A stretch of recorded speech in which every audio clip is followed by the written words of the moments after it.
সংসারে আমাদের জীবনে যখন কোনো সুখ বা দুঃখ আসে, তার জন্য আমরা কাউকে না কাউকে অবশ্যই দায়ী করে থাকি, তাই না? এই ব্যক্তি আমাদের সাথে এরকম কাজ করেছেন, তাই আমার সাথে এমন হলো। ওই ব্যক্তি যদি এমনটা না করতেন, তাহলে আজ আমি ওই স্থানে পৌঁছতে পারতাম।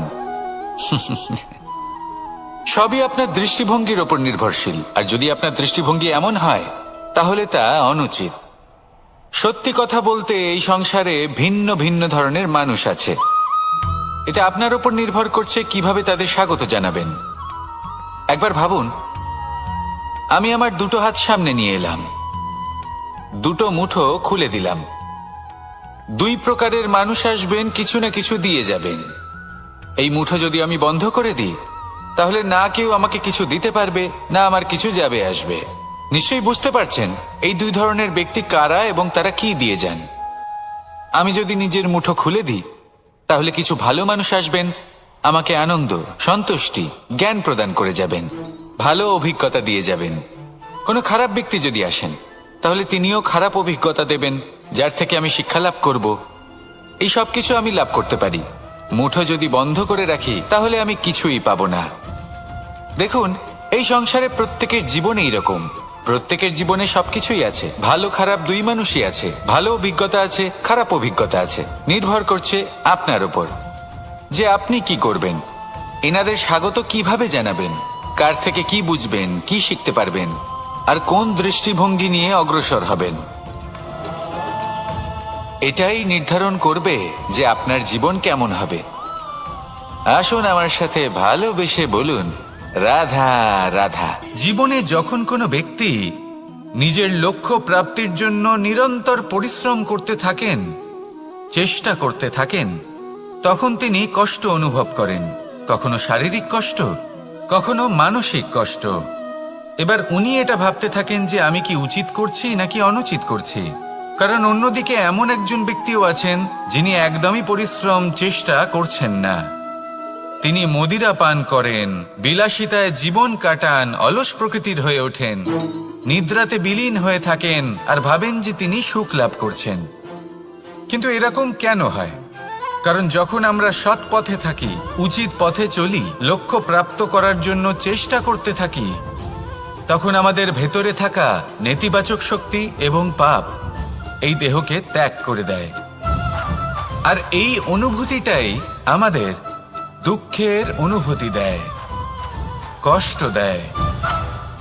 এবার সেখানে যদি আমরা কুপথে চলি, অনুচিত পথে চলতে থাকি, তাহলে আমাদের ভেতরে থাকা পুণ্য এবং ধনাত্মক শক্তি আমাদের দেহ ত্যাগ করে দেয়। আর এই অনুভূতির কারণেই আমরা সুখ অনুভব করি। কিন্তু কখনো ভাববেন যে এই সুখ বেশি সময় পর্যন্ত থাকে না। সেই জন্য সবসময় মনে রাখবেন, যদি আপনি জানেন যে এটাই আপনার লক্ষ্য, এটাই উচিত পথ, শুভ পথ, তাতে নিরন্তরভাবে এগিয়ে যেতে চেষ্টা করতে থাকুন। এই কষ্ট আপনাকে সুখের পরাকাষ্ঠায় কখন পৌঁছে দেবে তা আপনি জানতেই পারবেন না। আসুন আমার সাথে ভালোবেসে বলুন, রাধা রাধা।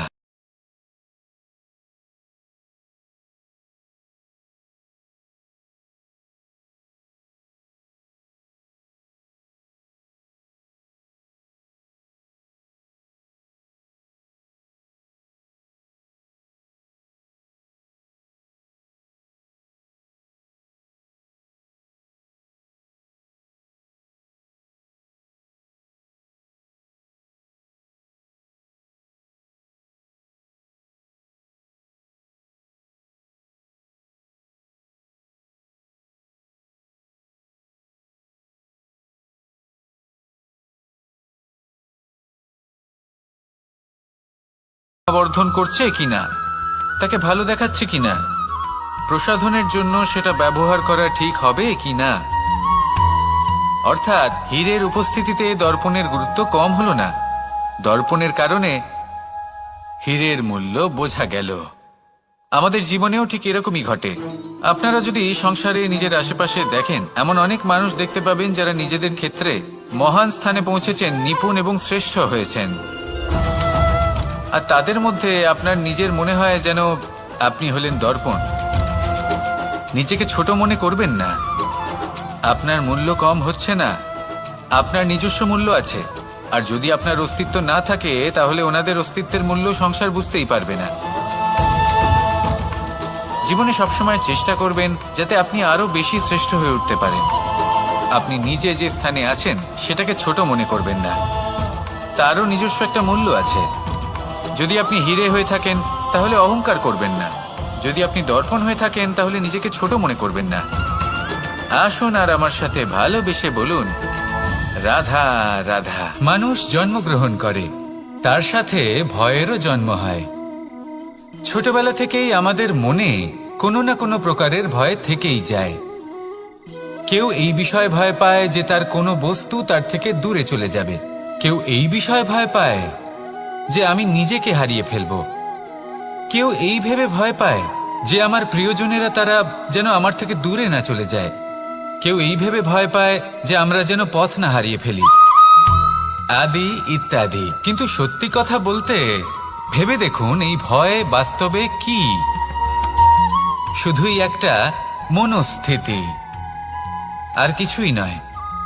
যা কিছু আপনি জীবনে পেয়েছেন তা একদিন আপনাকে হারাতে হবে। এই জীবন হলো আপনারই, কিন্তু তাও একদিন সমাপ্ত হবে। তাই ভয় পেয়ে কি লাভ? এই ভয় শুধু আপনাকে জীবন যাপন করা থেকে বাধা দিচ্ছে, আর কিচ্ছু নয়। পথ হারিয়ে ফেললেই বুঝতে পারবেন যে নতুন পথ কিভাবে বানাতে হয়। কিছু মানুষকে জীবন থেকে হারালে তবেই আপনি বুঝবেন যে আপনার আপনজনকে। এই ভয়ের কারণে ভীত হয়ে থাকবেন না। এই তারা নক্ষত্র অন্ধকারের অভাবে গুরুত্ব হারায়। শিবকেও মহাদেব হওয়ার জন্য বিষপান করতে হয়েছিল। প্রত্যেক পরিস্থিতি, প্রত্যেক সাফল্য আপনার পরীক্ষা নেবে, তাতে উত্তীর্ণ হওয়া হলো আপনার কর্ম। যখনই আপনি ভয় পাবেন বা সংকটের সম্মুখীন হবেন, তখন সাহসের সাথে তার সম্মুখীন হন। মনে রাখবেন, যে সম্মুখীন হতে জানে সাফল্য তার সাথে সবসময় থাকে। আসুন আর আমার সাথে ভালোবেসে বলুন, রাধা রাধা। এই সংসারে সব থেকে বেশি কোমল বস্তু হলো রেশম। এই রেশম এতটাই কোমল হয় যে এর পুরো একটা থান শুধুমাত্র একটা হাতে ধরা সম্ভব। কখনো ভেবে দেখেছেন এই রেশম কিভাবে হয়? একটি কীট তার লালার দ্বারা উৎপন্ন হয়। এই কীট সেই রেশমকে পাক দিতে থাকে, পাক দিতেই থাকে, দিতেই থাকে, আর আস্তে আস্তে তার মধ্যেই জড়িয়ে পড়ে। শেষে ওর এই সুন্দর অমূল্য সৃষ্টি রেশমের এই সুতো, তার নির্মাণ কার্য পূর্ণ হয়। কিন্তু তাতেই ও নিজে বন্দী হয়ে যায়। নিজেরই মায়াজালের এই বন্দী গৃহে নিজেই ফেঁসে যায়। এবার এই সুতোকে ব্যবহারযোগ্য করে তোলার জন্য এই কীটগুলিকে এই কবচের সাথেই ফুটন্ত জলে ফেলে দেওয়া হয়। এই সংসারে যদি আমাদের স্বপ্ন এই সংসারের দুঃখ হরণ করার জন্য, এই সংসারে সুখ বিতরণ করার জন্য হয়, তবেই আমাদের প্রগতি সম্ভব। যদি আমাদের এই স্বপ্ন শুধুই আমাদের এবং আমাদের স্বার্থ সিদ্ধির জন্য হয়, তাহলে এই স্বপ্ন আমাদের অন্ধ করে দেবে, আমাদের অন্ধকারের পথে নিয়ে যাবে, আর আমরাও সেই কীটের মতো হয়ে যাব। নিজেদেরই মায়াজালে আমরা নিজেই ফেঁসে যাব, আর শেষে আমরা যদি কিছু লাভ করি তা হবে একাকিত্ব, অন্ধকারময় মৃত্যু। তাই স্বপ্ন অবশ্যই দেখুন, কিন্তু এমনভাবে স্বপ্ন দেখবেন না যে তার এই বন্দিগৃহে আপনি নিজেই ফেঁসে গেলেন।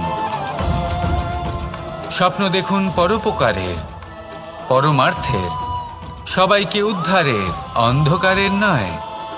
তবেই কল্যাণ হবে, আর তবেই এই হৃদয় প্রসন্ন হয়ে বলবে, রাধা রাধা। মানুষ যখন এই সংসারে প্রবেশ করে, অর্থাৎ জন্মগ্রহণ করে, তখন নিশ্চিন্তে থাকে, আনন্দে থাকে।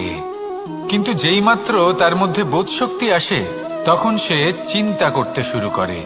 চিন্তা ভবিষ্যতের, সেই সমস্ত বিষয় নিয়ে চিন্তা করে যা ওর হাতে নেই।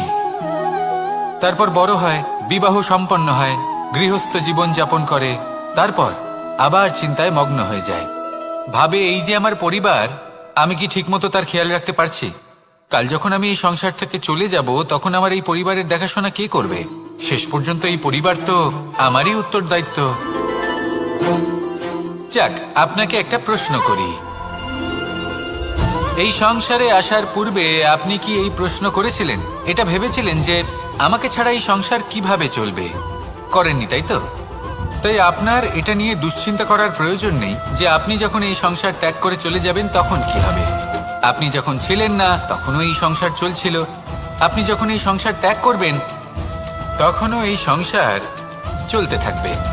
যদি কোনো বিষয়ের প্রভাব থাকে তা হলো আপনার আজকের তথা বর্তমানের কর্ম, অর্থাৎ আজ আপনি কি করছেন, কার জন্য মঙ্গল করছেন, কাকে প্রেরণা দিচ্ছেন, কাকে সাহায্য করছেন, কোন উদাহরণ প্রস্তুত করছেন। আপনি এই সংসারে যে ছবি অঙ্কন করবেন সংসার সেটাই মনে রাখবে। তাহলে শুধু সৎকর্ম করুন, মঙ্গল করতে থাকুন, আর আমার সাথে ভালোবেসে বলুন রাধা রাধা। একবার একটা শেয়াল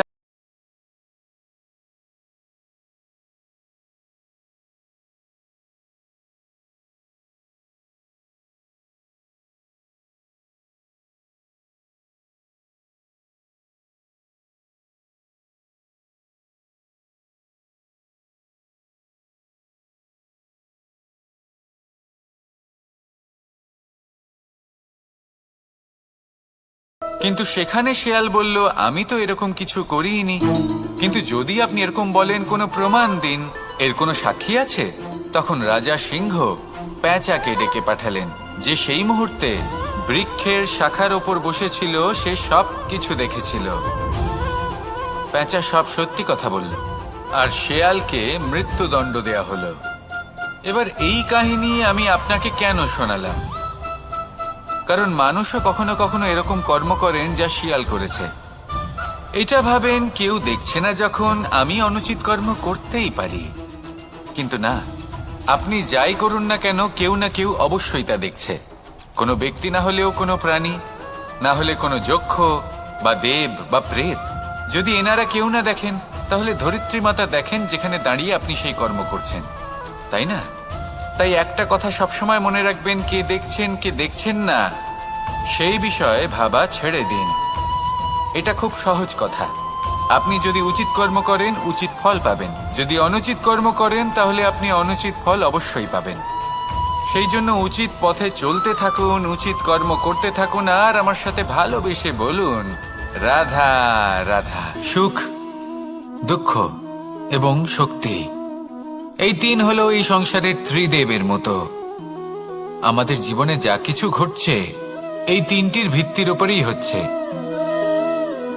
আসলে এই সংসারের একটা নিয়ম আছে, যখনই আপনি কিছু লাভ করেন এই সংসার আপনার পরীক্ষা নেয়।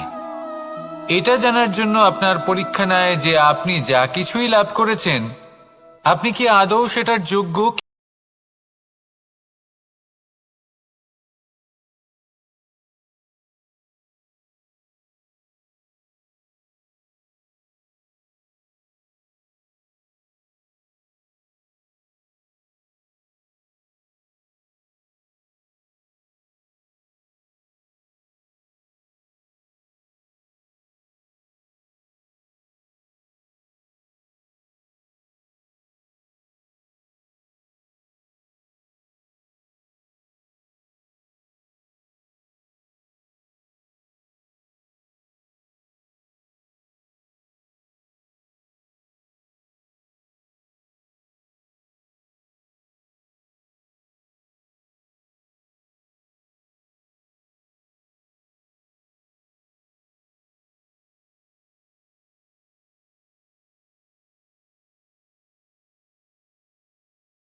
কিছু জ্ঞান যার ভিত্তিতে মানুষ যা চাইবেন তাই লাভ করতে পারবেন, যদি সঠিক কর্ম করতে থাকেন। যখন কংসের অসুররা গোকুলে ধ্বংসলীলা চালাচ্ছিলেন তখন আমি কারোর থেকে সাহায্য চাইনি। আমি দাঁড়িয়েছিলাম এবং আমি তার বিরোধিতা করেছিলাম। স্বপ্ন আছে, যা লক্ষ্য আছে, আপনি অবশ্যই লাভ করবেন। আর এই মন সুপ্রসন্ন হয়ে বলবে, রাধা রাধা। ভোজন এই সংসারে যেই হোক না কেন, কোনো মানুষ হোক, কোনো প্রাণী হোক, কোনো কীট হোক বা কোনো বনস্পতি হোক, প্রত্যেকের জন্য ভোজন অতি আবশ্যক। কারণ ভোজন থেকেই শক্তি পাওয়া যায়, আর সেই শক্তি দিয়েই সংসারের, আমাদের জীবনের সমস্ত কার্য করা যায়। এবার এমন এক ধরনের শক্তি হয় যা শীতের ঋতুতে সূর্য থেকে আমরা পেয়ে থাকি, আর আরেক ধরনের উত্তাপ হয় যা দিয়ে ভোজন রান্না করা হয়, সুস্বাদু নানান ধরনের ভোজন। এবার অত্যন্ত গুরুত্বপূর্ণ হলো যে ব্যক্তি সেই ভোজন বানাচ্ছেন তার মানসিক পরিস্থিতি এবং সেই ব্যক্তি যিনি ভোজন গ্রহণ করছেন তার মানসিক অবস্থা। যখনই আপনি ভোজন বানাচ্ছেন তখন ভালোবাসার সাথে কাজটা করুন, ধন্যাত্মক ভাব নিয়ে, সৎ ভাবনার সাথে। কারণ আপনার এই মানসিক স্থিতি শক্তির আকারে সেই খাদ্যের সাথে মিলেমিশে যায়। আর যখনই আপনি ভোজন গ্রহণ করছেন তখন সদ্ভাবনার সাথে, প্রসন্নতার সাথে গ্রহণ করুন, ধন্যাত্মক ভাব নিয়ে। যদি আপনি প্রসন্নতার সাথে রান্না করেন, প্রসন্নতার সাথে খাদ্য গ্রহণ করেন, তাহলে আপনি প্রসন্নই থাকবেন। আর মন সুপ্রসন্ন হয়েই বলবে, রাধা রাধা। দীপাবলি।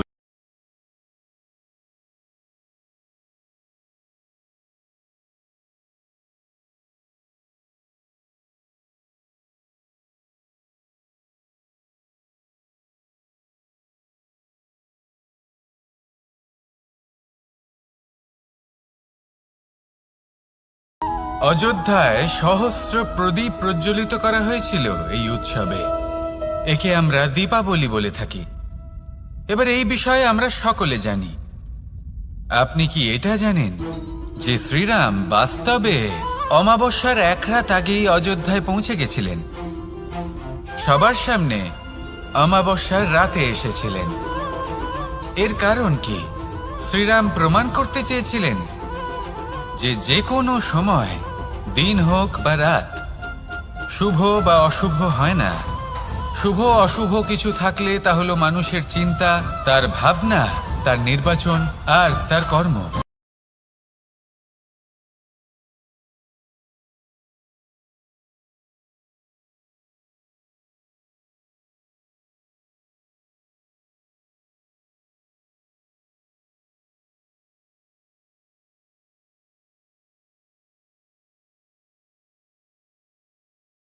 যা অন্ধকারাচ্ছন্ন, আর সেখানে প্রকাশ প্রজ্বলিত করুন।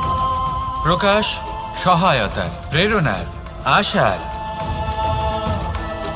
যদি এমন কিছু আমরা করতে পারি তাহলে তাকে প্রকৃত অর্থে দীপাবলি বলা যেতে পারে। তাহলে নিজের পরিবারের সাথে দীপাবলি পালন করুন। আপনাদের শুভেচ্ছা জানাই। আসুন আর আমার সাথে ভালোবেসে বলুন, রাধা রাধা। এই সংসার, এই সংসারের অন্তের, এর বিনাশের প্রারম্ভ কিভাবে হয়? কোনো যোগের মাধ্যমে, কোনো ভয়ানক অসুরের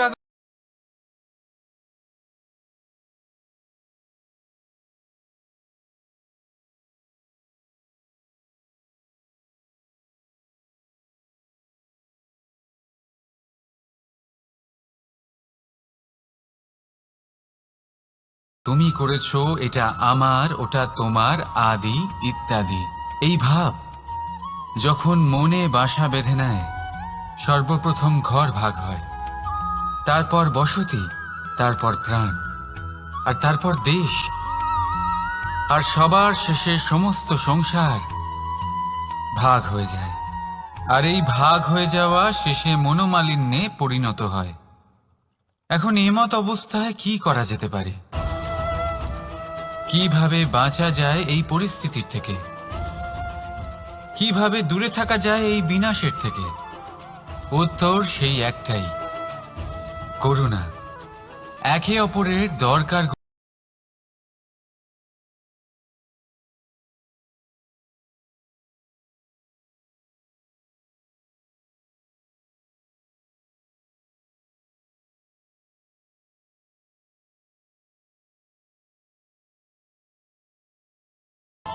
তাহলে আমরাতে বিশ্বাস করতে শিখুন আর আমার সাথে ভালোবেসে বলুন, রাধা রাধা। এই মুদ্রা, এবারে ভাবুন এটাই আমাদের জীবন, জীবনের সুখ আর দুঃখ। এই মুদ্রার, এই জীবনের দুটি দিক। কিন্তু যখনই আমরা ঈশ্বরের কাছে প্রার্থনা করি তখনই আমরা সুখ চাই, আর সেই সুখ আসেও। আর যখনই সেই সুখ আসে তখন ব্যক্তি সর্বপ্রথম তাকে ভুলে যায় যে দুঃখের সময় ওনার সাথে ছিলেন। আর এমত অবস্থায় উনি সাহায্য করেন না, উনি করেন উপকার।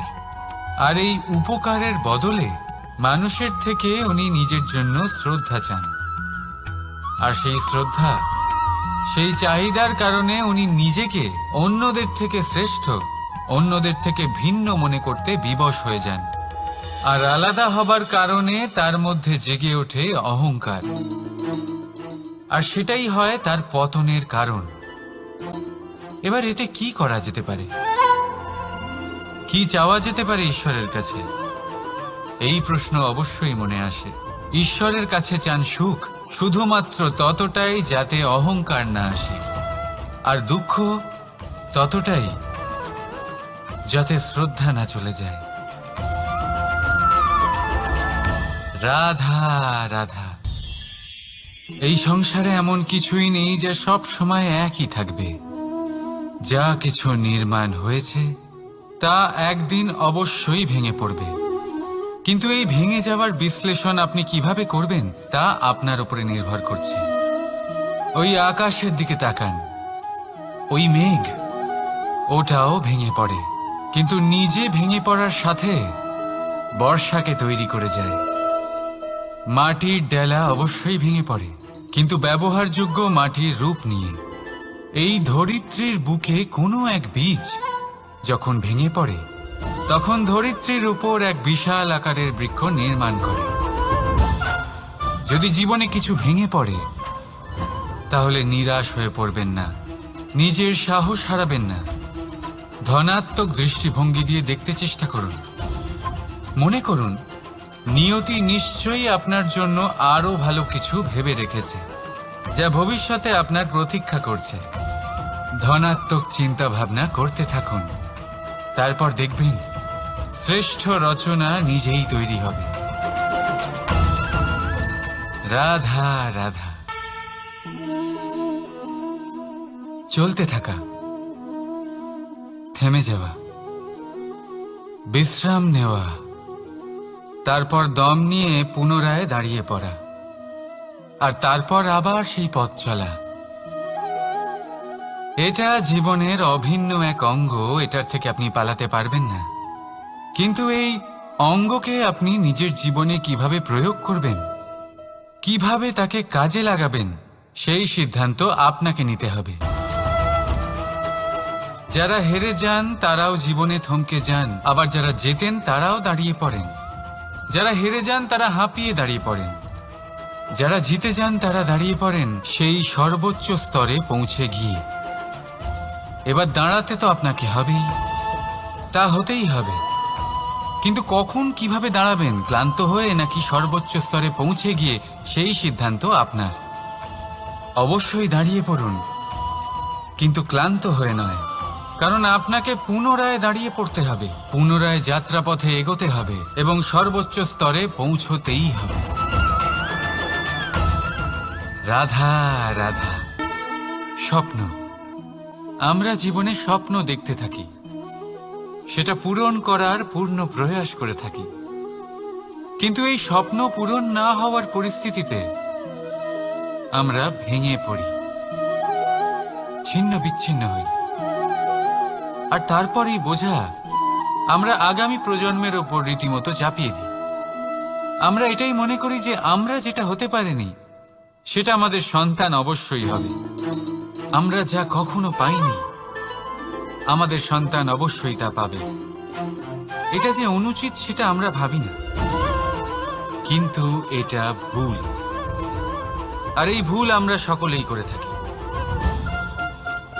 সন্তান, প্রকৃতি আর পরমাত্মার আশীর্বাদ। ওদের ভেতরে তাদের নিজের একটা অস্তিত্ব।